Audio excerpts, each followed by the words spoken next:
How y'all doing? I'm going to spend my day today in search of the middle because apparently I have lost the middle completely.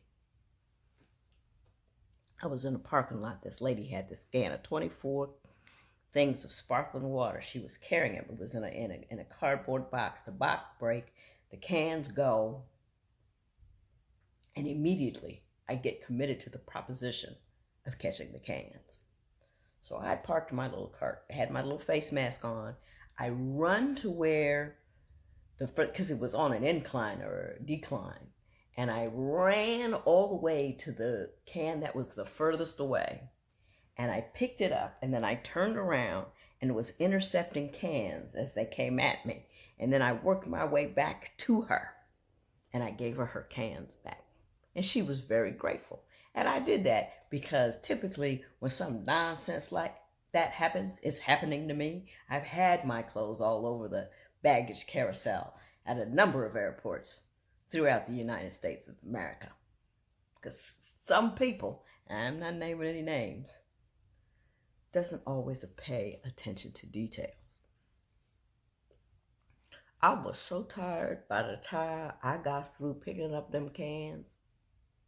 I came home and got on the Peloton bike because I haven't been on it since December when I threw my back out. And I said, I'm going to spend 10 minutes on this sucker and get off. And then I'm going to work my way back to where I was because I could do a 90-minute class at one point in 2019.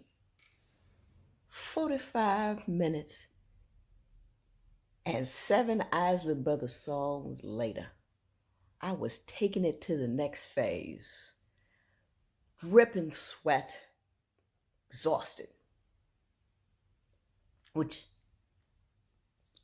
leads me to the thing. The thing is, I have no sense of moderation. I live my life in whispers and screams. On occasion, that's a good thing. When I was on divorce court, though I was not necessarily screaming, but I was living at the speed that's a little bit faster than my words. I would start a sentence, not know where it was going to end, but trusted myself to get there because I'm speeding. My mother found it very stressful. She would say to me, "You're racing. You're racing." Oh, yeah, I do race sometimes. I'm a sprinter, not a marathoner. But it pays to be able to find the middle when you need the middle.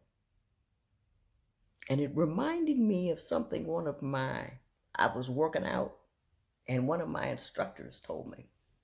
He said, there are a lot of gears in between neutral and overdrive. I invite you to use them all. I'm not sure I've ever found those gears, but I am in search thereof at this moment. I am mining for the middle. I'm trying to hit casual.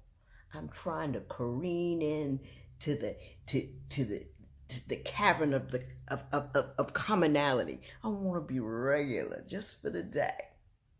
Just not take it too far. This morning, my husband said, "Do you know what time it is?" I said, "Yeah, I can read the clock. It's 3:38 in the morning." He goes, "Don't you think it's too early for you getting up?" And I said, I got morning brain. Morning brain is I think really well in the morning. I had my first conference call at 7. I wanted to be ready. And he said, "I'm just saying, baby, you've gone a little Toler with it. Every morning, you're up a little earlier, up a little earlier, up a little earlier. And it's not right." And I said, "Not right?" And he said, "I take that back. It ain't good for you. You know how you can be." And I do. So I'm going to be cool the rest of the day. I'm going to mine for the middle. We all have stuff that makes us not within the lines on the road. You know what I mean? I off-road a great deal, but we all off-road a little. And ain't nothing wrong with off-roading. I off-roaded myself onto a television show. But what I'm trying to say now, it is so hot here. Look at me. Look at that sweat. Just a shining.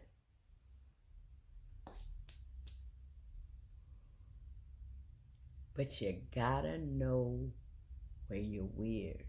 You gotta work where you're weak and where you're odd. Because you want to work your weird and not let your weird work you. Fine. I'm going to look for my middle. My question is, what are you going to look for? Look for something. Something. It ain't got nothing to do with the rest of the world. Look for something that you can do about you.